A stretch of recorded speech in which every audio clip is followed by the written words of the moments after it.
Whether you're looking for answers to specific life questions or simply hoping to become the best version of you possible, welcome to the Mental Breakdown and Psychreg podcast, where we offer insight, information, and strategies based upon research and years of practice as psychologists.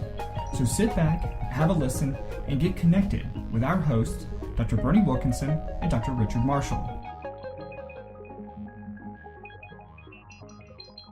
We've talked many times before about the importance of setting goals and building new habits. And of all the times we've talked about it and done research and looked at different strategies and approaches to it, it's so interesting that I've never seen this particular approach before, this particular perspective. True, I haven't either. Yeah, it's there's just so much information out there that it's amazing to me that just when you feel like you've kind of gone to all the corners of the internet and of your Google searches, there's still some things out there that you haven't found. We're going to talk about Google searches later this week. We are. I think. I think so. Boy, oh boy. Yeah. So today we're going to talk about how to make some change, how to build new habits, and this is a very, very interesting idea.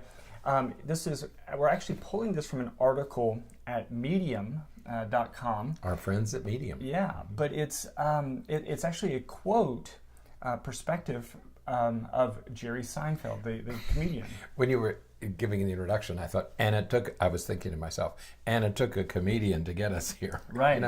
Of all things. Yeah. We have all these scholarly articles and self-help texts and articles and suggestions, and it took a comedian. Right. A comedian with some stature, but still a comedian. Yeah.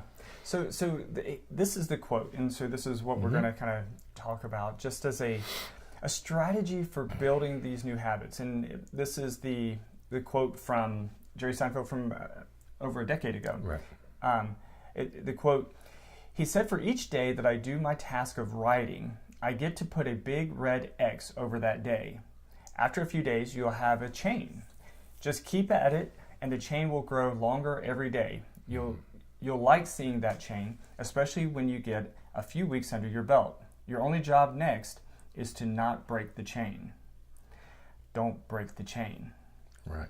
I really like that because, a lot of people need that visual cue. That's right. And we talk about that, the author talks about that later in the article, about needing that visual cue. And as I was reading this, I was thinking, wow, this would be so important for children, school children, or adults. And I was trying to think of how I could do this in my own life, because we've talked many, many times about, at the beginning of the year, we talk about New Year's resolutions, and we talk about weight loss and exercise programs and things, and how important it is to keep it going. Right. Because what happens is you lose your momentum, and then the whole thing falls apart. Right. And then next year, you begin with the next resolution about losing weight or exercising or something. Right. We've talked about it many times, but this gives you some very tangible things to use to keep yourself on track. And this idea of building a chain and then not breaking a chain, I think is something worth talking about. Yeah, I found myself in a similar situation last week, though I didn't find this article until afterward. Right. I've been trying to work out, do some physical exercise every day, and I have an app that I use to monitor doing that. And every morning, does the app just keep track, or does it? Yeah, it just lets me know, hey, you. Oh, you did. You did it. Right. Yeah. Okay. And so, but what I got last week was a little, how everything is gamified.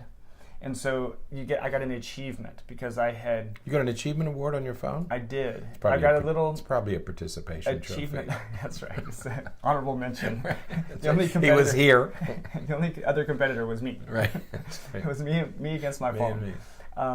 But it was a medal that said, hey, you've reached your longest streak of 20-something days in a row. And there was a day came and it was raining outside, and the weather here has not been very conducive to outside exercise. It's either too hot or it's storming. You're gonna both at the same time. You're going to die of heat exhaustion, or you're going to get struck by lightning. It rains at 3 o'clock in the afternoon just about every day. Storm. I mean, it just pours for about an hour. Right. And then it's like all that rain just stays in the air, and it becomes like 150% humidity or something. I don't know. It's ridiculous. Is there something after 100? You can't run because you just can't breathe. But you have to hold your breath when you're running. Right. So, anyways, so there was a day where that was like that, and I was like, I don't really want to exercise today. I don't want to get out. I don't want to fight. All of that. And then the first thing that came to my mind is, I'm going to break that streak. You're going to break the streak. Oh, so that was a good thing that the app did. Yeah. Give you that little... Yeah. Now, it's not the visual cue. It's not the visual cue that what they were talking about in this quote, where you actually print out a calendar right. and you put it up on the wall and you put your X's on there. But it is sort of the same idea that, you get this sequence going, and you want to keep it going. When your app, does it come up as a calendar? I can make it do that. Okay. Yeah. Because the author mentions a decade ago, Seinfeld needed a calendar with a magic marker. Right. Today we have other ways of doing That's it. Right. Technology gives you some other ways. And he says, use what works best for you. For me, it would be, I'd have to mark it off with a marker. Right. For you, it's an app. I'm actually trying both, because I do have a calendar up on my little whiteboard in my office now, and I'm marking off things, but I'm tracking things with my phone too. So I'm trying to see which one seems to be the most effective. But I do think for me, the phone is more effective, because I find myself, I get behind a little bit on the calendar on the wall, marking it off. It's like, oh, well, I can't. But the phone is keeping track. But the phone is letting me know every day about every day. I have a new longest streak, because I'm trying to stick with it. When we were in New York, my daughter was telling me how many steps we had that day. And she was keeping track. Right. Yeah. Interesting.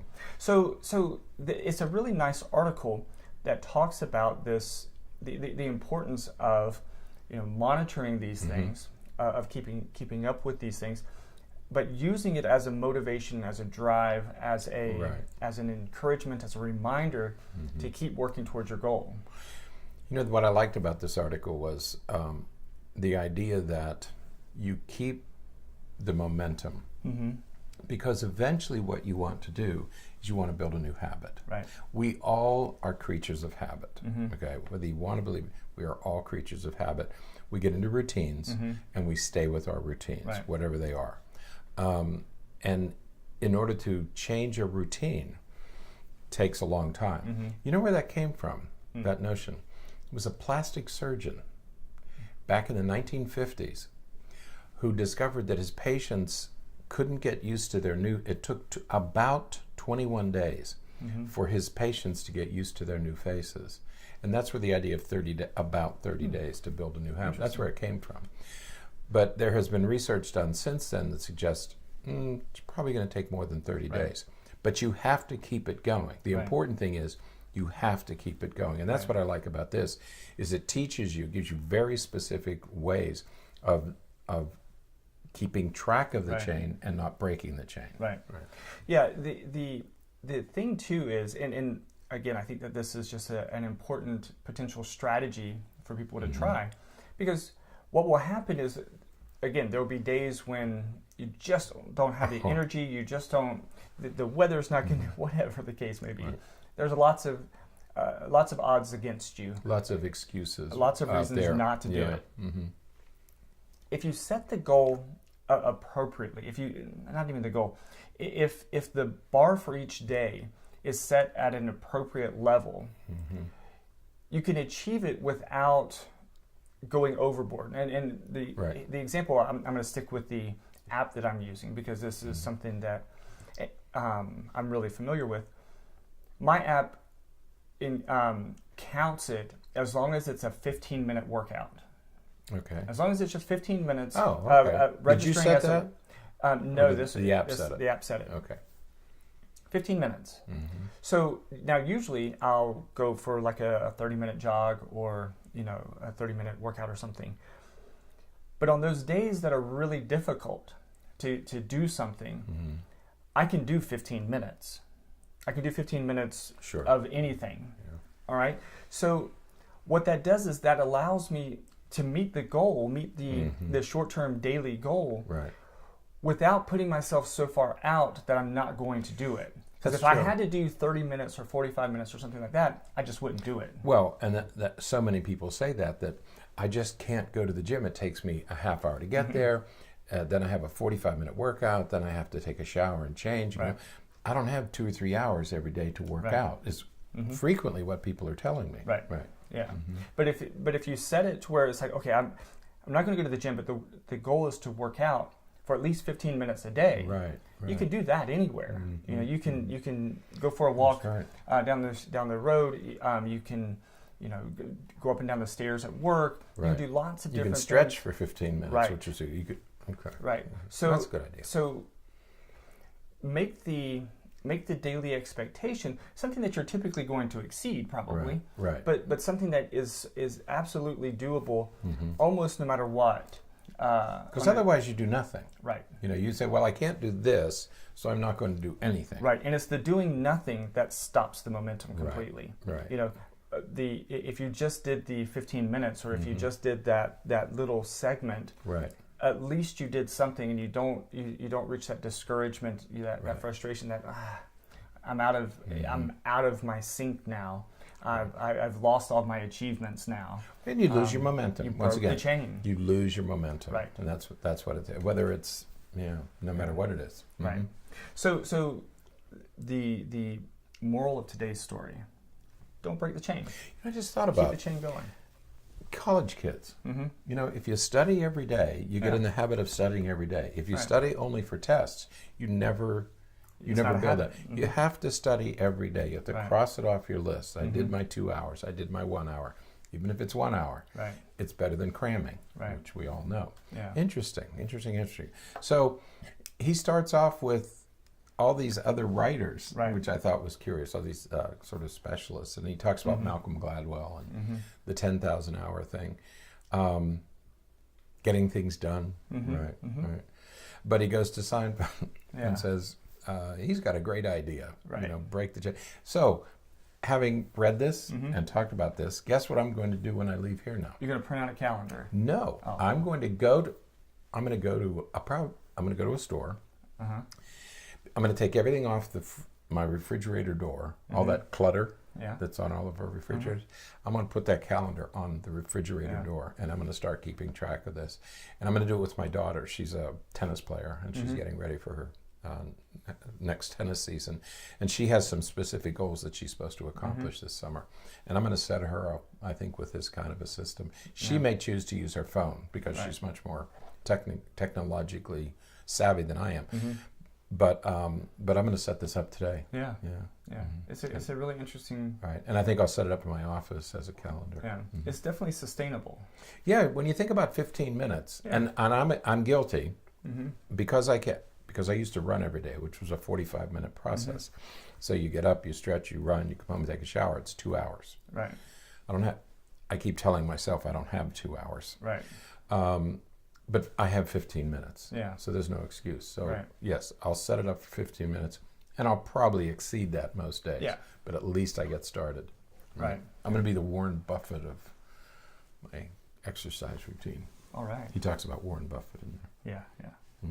We'll be the Warren Buffett. So, all right. But a great idea. But he gave 4 tips at the end. Those 4 practical tips. Yeah, we should probably talk about it. Number 1 was. What was number 1? Preserve your chain. Oh yeah, what stops you is friction. What friction is are all the distractions, all the excuses and reasons for not doing it. Which is the 15 minutes. Just get the 15 minutes. Get rid of those. Okay. Number 2. Choose your tools. Right. I'm going to use a chart. My daughter's probably going to use her phone. Exactly.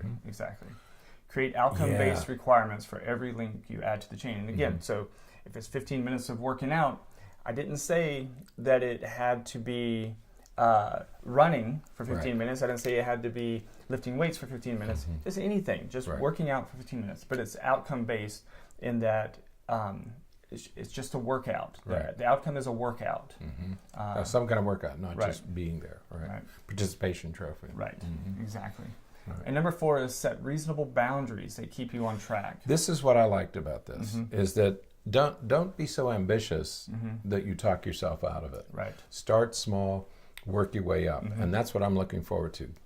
Darn, I have 15 minutes. I mean, everybody has 15 minutes, no matter how busy you are. Right. I mean, Bush and Clinton presidents, they found time to jog every day. Right. So if the president of the United States can find time to jog, surely I can find 15 minutes of my day somewhere. Right. Absolutely.